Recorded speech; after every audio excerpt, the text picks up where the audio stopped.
In this video we will introduce abstract classes. Abstract classes and methods force prototype standards to be followed, or in other words, they provide templates for other classes. Because they're used only as superclasses in inheritance hierarchies, we refer to them as abstract superclasses.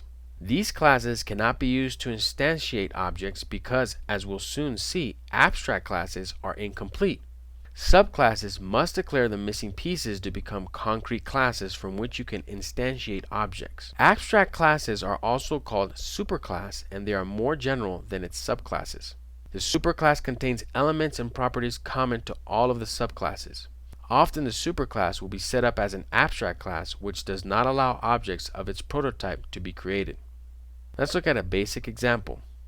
Here we have public abstract class shapeBase. You make a class abstract by declaring it with keyword abstract. An abstract class normally contains one or more abstract methods. An abstract method is also one with keyword abstract in its declaration. As we can see here, we have abstract draw and abstract erase. Abstract methods are methods with no body specification. Subclasses must provide the method statements for their particular meaning. If the method was one provided by the superclass, it would require overriding in each subclass. And if one forgot to override it, the applied method statements may be inappropriate. Now let's look at our triangle class. Our triangle class extends our abstract shapeBase superclass. Classes that can be used to instantiate objects are called concrete classes or subclass. Such classes provide implementations of every method they declare. Some of the implementations can be inherited.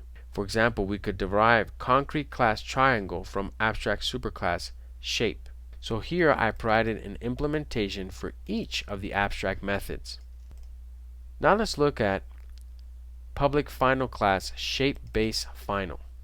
The keyword final changes a class. Final classes cannot be superclasses.